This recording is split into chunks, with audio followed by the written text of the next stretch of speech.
The birds have been flying for more than 50,000 years, I think. We don't know. And yet they know their places. They know themselves.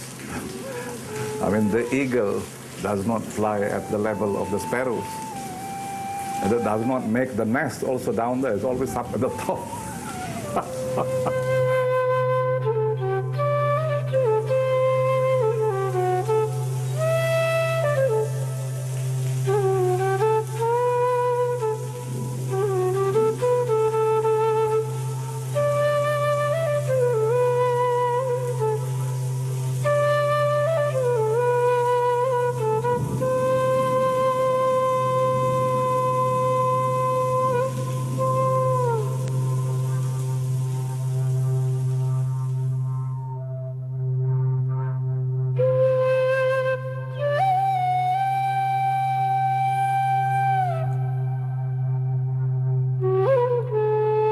الرحيم والصلاة والسلام على أشرف الأنبياء والمرسلين وعلى آله وصحابته ومن تبعهم بإحسان إلى يوم الدين. الحمد لله.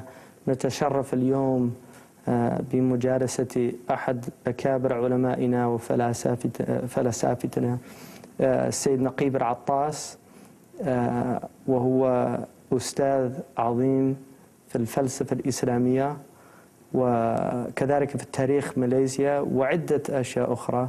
Sayyid Naqib al-Attas, first of all, I would just like to say that I have benefited immensely from your work. I've read all of the published work that I have that you've done. If you could perhaps really summarize what you think is the essential crises taking place right now in the Muslim world. I said it is the loss of adab, but of course the word adab that I'm using, I think I have understood it according to what I understand to be perhaps the very early meaning of that word. Adab is a reflection of wisdom, because this comes from the knowledge of the prophets. It is not something you get from universities or even from knowledge, because people sometimes have knowledge but have no adab. But therefore this adab, the way I have understood it and defined it, is acting in conformity with justice, yes? But I'm talking about the main justice as the virtue, actually, the final virtue, the culmination of all virtues. Already the Quran said, Inna Allah ya'murukum an tu'addul amanat ila ahliha wa idha hakamtum bainan nas an tahkumu bil adl. There are 4 terms already that are very important there. First of all, amr. Yes, it is a command. It is a command. The command meaning something to do with commands and prohibitions. When you talk of command, you speak of law, because people are not living in a state of nature. Yes. You see? I mean, law can only happen when people have commands and prohibitions. And they submit and to it. And so forth. Yes. I won't go into the details of that. The second word is the ahli. Obviously, it refers to people who are experts, who are authorities. And the Quran mentioned ulul ilm, ulul absar, ulul albab.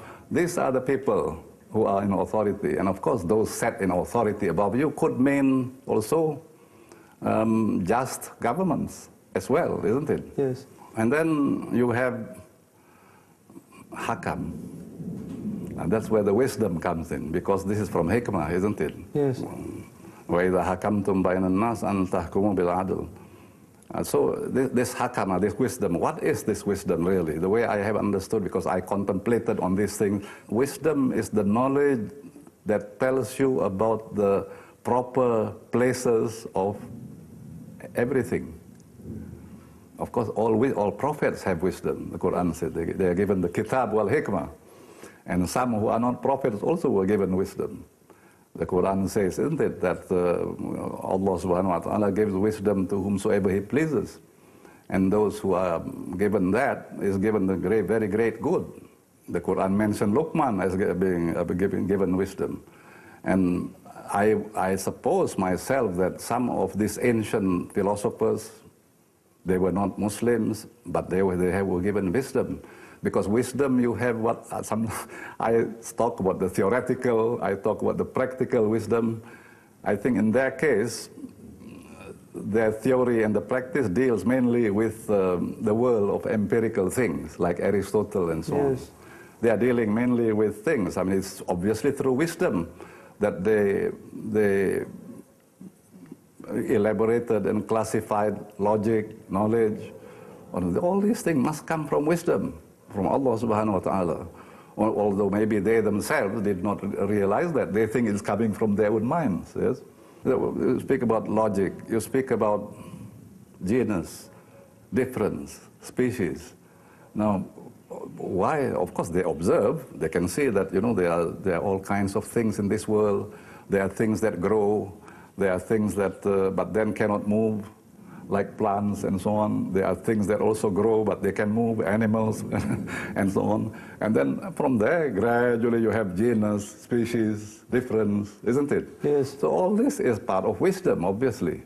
Recognizing all yes, those and that's what I said, the knowledge of the proper places of things. That means everything has got a proper place. Yes.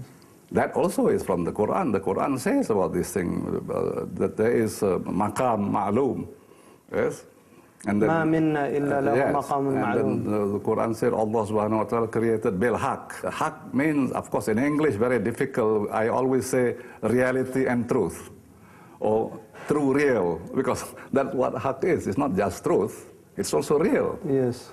That means what we are saying is that the quality of truth is a reality also. It's not just relative. Truth is not just propositional. Yes. It's not a quality, property of sentences. Yes. But also we are saying this ontological also. Yes. That things are already established in reality. And they have proper places. You see, and therefore wisdom is knowing how to deal with these things, to put them in the proper places in our minds. And this adab is conformity with that knowledge. When you conform to the proper places of things, then that action that you do, that is what adab is about. So, and if, for example, you do that, then the condition that results from that is justice. The word adl. Yes. Therefore, justice is a condition of things being in their proper places. Now, that is what is lost in the Muslims. There is an attack on authorities, except governments. But governments sometimes are unjust. وَلِيُّ الْأَمْرِ مِنْكُمْ, it doesn't refer only to them. And a lot of them are not really that alim like the ones in the past. They are only restricting knowledge to fiqh, to law, jurisprudence. And that is why, I mean, during the last 300, 400, 200 years, they are emphasizing on that, on law.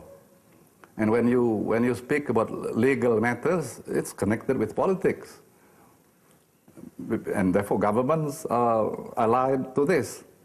The intellectual